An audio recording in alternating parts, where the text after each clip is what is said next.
Chemical দিয়ে কলা পাকায় বহুদিন বলে আসছি। তো আজকে 21শে ডিসেম্বর 2025 পত্রিকায় লেখা আছে, আপনারা পড়ে শোনায় সচেতন হয়েন। ঢাকার কেরানীগঞ্জে আড়তে কেমিক্যালে পাকানো হচ্ছে ফল। ক্যালসিয়াম কার্বাইড ও অতিমাত্রায় ইথোফেন ব্যবহার করে কাঁচা ফলকে পাকা রঙের রূপ দেওয়া হচ্ছে। আপনি কলার আড়তগুলোতে দেখবেন রাতে চারদিকে দরজা লাগায়া এই ইথোফেন দিয়া পানির মধ্যে দিয়া পরে কলার এভাবে বড় বড় ড্রামের মধ্যে দেয় আর উপরে ঝুলাই রাখে, সকালবেলা পাইকে যা জোর করে পাকায় আর কি কেমিক্যাল দিয়া, সেটা আপনি খান। এতে জনস্বাস্থ্য ঝুঁকিতে পড়েছে বলে জানান সংশ্লিষ্টরা। সরজমিনে দেখা গেছে কেরানীগঞ্জ কেন্দ্রীয় কারাগারের পাশেই রাজেন্দ্রপুর ফল ও সবজির আড়তে এই কার্যক্রম চলছে। আড়তে পানির সঙ্গে ইথোফেন মিশিয়ে একটি দ্রবণ তৈরি করা হয়। এরপর সেই দ্রবণে অপরিপক্ক ফল আরও আছে, পেঁপের ক্ষেত্রেও এই কাজ করে। হ্যাঁ, অপরিপক্ক ফল ভিজিয়ে রেখে কাপড় দিয়ে ঢেকে দেওয়া হয়। এতে 12 ঘন্টার মধ্যেই ফলগুলো দেখতে হলুদ ও পরিপক্ক হয়ে ওঠে। জানা যায়, কেরানীগঞ্জ ও মুন্সিগঞ্জ জেলার অধিকাংশ খুচরা ফল বিক্রেতা এই আড়ত থেকেই ফল সংগ্রহ করেন। রাসায়নিক দিয়ে পাকানো এসব ফল দ্রুত বিভিন্ন স্থানে বাজারে ছড়িয়ে পড়ছে। চাহিদা বেশি থাকায় অসাধু ব্যবসায়ীরা জনস্বাস্থ্যের ঝুঁকি উপেক্ষা করেই অপরিপক্ক ফল কেমিক্যাল ব্যবহার করে অতিরিক্ত মুনাফা অর্জনের চেষ্টা করছেন বলে অভিযোগ। আড়তের এক দুটি দোকান নয়, বরং সব ব্যবসায়ীরা একই পদ্ধতিতে ফল পাকাচ্ছেন।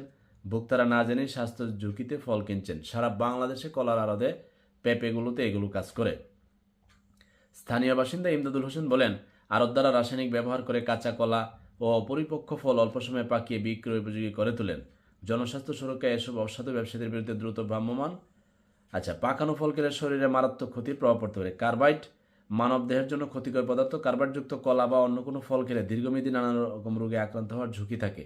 বিশেষ করে বদহজম, পেটের পীড়া, পাতলা পায়খানা, জন্ডিস, গ্যাস্ট্রিক, শ্বাসকষ্ট এবং লিভার ও কিডনি নষ্ট হওয়া সহ ক্যান্সারের মতো জটিল রোগে আক্রান্ত হওয়ার ঝুঁকি থাকে। এর প্রভাবে বিকলাঙ্গ শিশুর জন্ম হতে পারে। কেরানীগঞ্জ উপজেলা নির্বাহী কর্মকর্তা উমর ফারুক বলেন, ফল পাকাতে কেমিক্যাল ব্যবহারের বিষয়টি গুরুত্বের সঙ্গে দেখা হচ্ছে। অভিযোগের ভিত্তিতে এই ব্যবসায়ীরা কিরি ভাই, তোরা কলা খাওয়াবি, বেচবি, বিভিন্ন ফল বেচবি, তোরা এরকম কেমিক্যাল কেন দিবি? তোদেরকে কে শিখাইলো? ব্যবসা কত পবিত্র, অথচ এই কলা, পেঁপে আরও অপরিপক্ক ফলগুলোকে পাকায় এই কেমিক্যাল দেয়। এখন দেখেন অবস্থা কি, মানে কিডনি, লিভার, কত কিছু হবে, বদহজম হবে, জন্ডিস হবে, শ্বাসকষ্ট হবে, ক্যান্সার হবে, এমনকি শিশু জন্ম নিবে বিকলাঙ্গ। চিন্তা করতে পারেন কোথায় নিয়ে যাচ্ছে প্রজন্মকে, কি পরিমাণ ক্ষতি করছে, মানে ক্ষতির লেভেলটা বুঝতে পারছেন? আরে বাঙালি ব্যবসায়ীরই তোদের মতো অমানুষ আছে? মানে তোরা ফল ব্যবসা করবি, মানুষ তো জানেও না, মানুষ করবেটা কি, কোত্থেকে কিনবি, কোথায় দেয় না, এক জায়গায় মারে আর সারা বাংলাদেশে এগুলো ট্রান্সফার করে। এবং বাংলাদেশের প্রত্যেক জেলায় এই কাজটা করতেছে।